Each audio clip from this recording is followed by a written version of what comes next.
Have you ever felt like you are juggling a million things at once and struggling to keep up?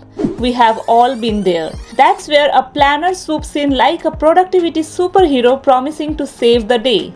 But here's the red flag. Picking the wrong planner is like trying to fit a square peg in a round hole.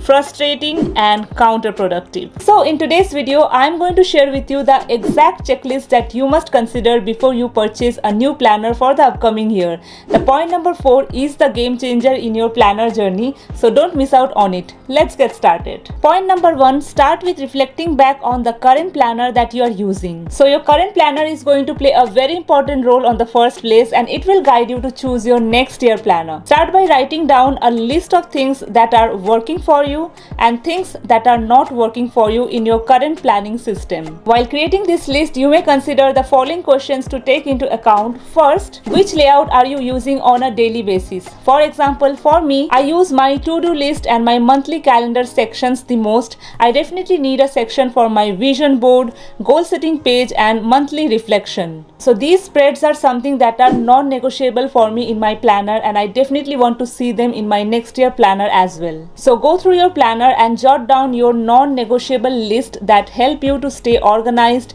and make your life easy. You can identify your non-negotiable planner spreads by going through your planner and see what are all the spreads that you are using on a daily basis and you have utilized the most. The next question that you must consider is which layout in your current planner is not working for you. This will help you to identify the planner spreads that may not be as important for you on a regular basis. Those spreads that you don't usually use in your planner are also a reason that you start abandoning your planner and can't stay consistent on a regular basis, as those empty unused space in your planner can demoralize you from using your planner. So identifying them is very essential so that you are aware of it while you are choosing your next year planner. For example, for me, I don't use the weekly expense tracker and the meal planning section in my planner, as I feel the space is very limited here to plan out things in details. So I will not consider having these sections in my planner for the next year. So jot down that list for yourself once you go through your planner,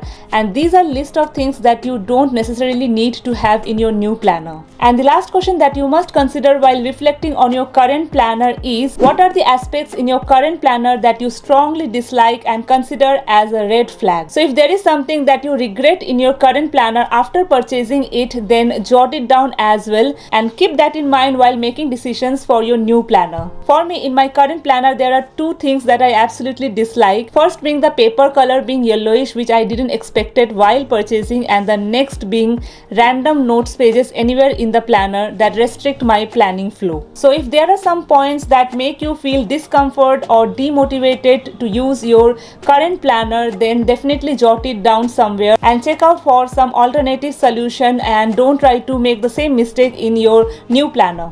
Point number 2 is to know your purpose of using your planner. Ask yourself why you need a planner in your life. Is it for your time management, or is it for your mental clarity like journaling, or is it for managing your home or your work or your thoughts maybe, or is it just for keeping all the memories that you will build throughout the year? Know your purpose very well so that you can decide the right planner for you. Also, when your purpose is clear, it will also help you to decide whether you need a single planner or multiple planners to manage all of those stuff. So for example, if your purpose of using a planner is to manage your daily chores as well as memory keeping, then you must look for a planner that can serve both the purpose for you.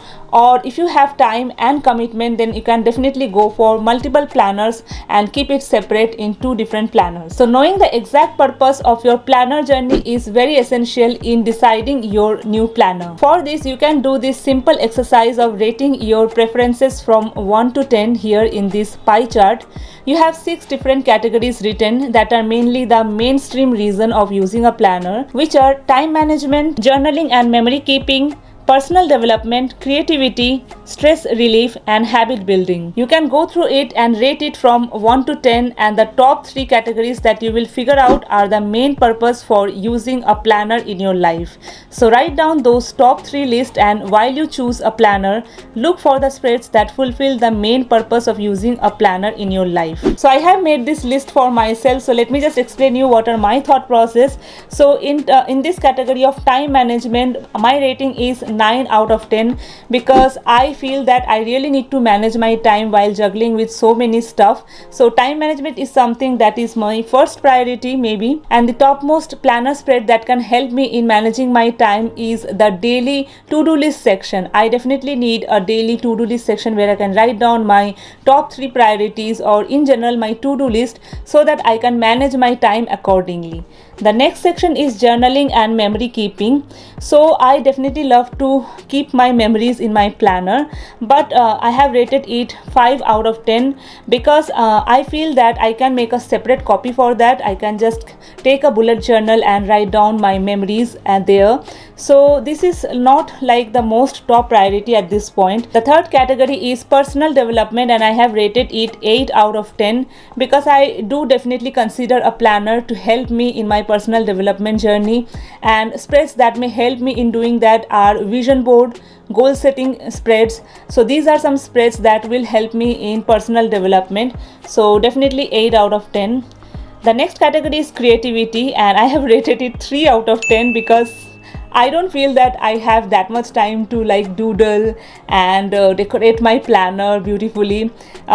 If I do get time, I will definitely do that, but this is not the priority for me in a planner. I love to use my planner in a functional way more than designing it, but yes, there is no harm in decorating it with some stickers and washi tape whenever I get time, but definitely this is not a priority. So the section is stress relief, and I have rated it 7 out of 10, and in this section I feel that I need some notes page or maybe some brainstorming page where I can just brain dump all of the stuff that I have in my mind so that I am stress free. So I definitely want my planner to have spreads that will help me to release my stress and my overthinking thought process, and I can just dump it in my planner. And the last thing is habit building, and I have rated it 5 out of 10. I feel that all the planner comes with habit trackers, so I can definitely use that section for building habits. So as per my pie chart, the top 3 priorities for me are time management, personal development, and stress relief. So these are the 3 purposes for me for which I want a planner in my life. So similarly, you can do the same exercise for yourself and choose what is the most important thing for you for which you need a planner in your life. Point number 3 is to consider the must-have physical specifications in your planner. The planner that you will be holding on to and using for the entire year should be something that must excite you to use on a daily basis. So the physical aspect of the planner also matters, like the durability, color, or binding should also be considered into account. So here's a list of planner specifications you must jot down before hunting your planner. So I have made a list based on my personal preference. So the first category is binding. By binding, I mean whether you want a hardbound planner or a spiral bound planner, which is something that you are comfortable in using. For me, I personally prefer hardbound planner because I feel comfortable using a hardbound planner, and I feel it is more durable for me because I love to keep my planner for years. So a hardbound planner works great for me. The next thing that I considered looking in a planner is the paper GSM. For me, the paper quality of the planner should be 100 GSM or more than 100 GSM. So that really helps me to keep my planner bleed proof. So this is again something that is a must have for my planner to be 100 GSM or above, because I really don't want my ink to bleed from the other side, and that's really irritating for me. So definitely 100 GSM and above is recommended. Third category that I have written down is whether you want a dated planner or an undated planner.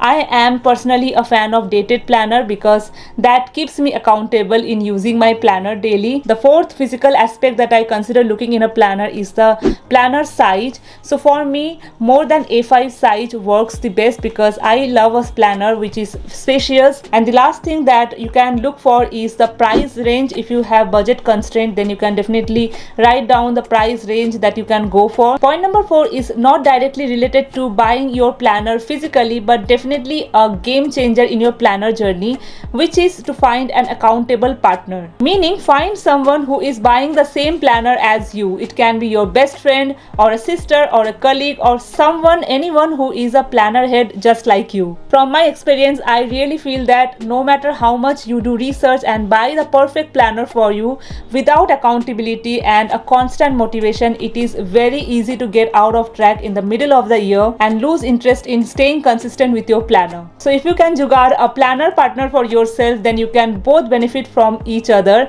You can set your goals together, you can track your progress together, you can set your monthly reset routine together, you can go for a planner date together in fact, and discuss about your dreams and goals and learn from each other. So I don't know, but if it is possible for you to convince a loved one to buy the same planner as you, definitely do that. You can even share this particular video with them so that they know their purpose of using a planner. Hashtag self-promotion. Moving on to point number 5, make a rough planner routine for yourself. So this is again an exercise, and here basically you have to find out how you are going to plan for the entire year and break it down into your yearly, monthly, weekly and daily planning routine. This may seem tedious at first, but definitely this is going to help you a lot in your planner journey. This will give you an idea of what to expect from your new planner system. So jot down all the planner spreads that you are gonna use on a yearly, monthly, weekly and daily basis. This will give you a generic idea about your planner approach and what to expect from your new planner.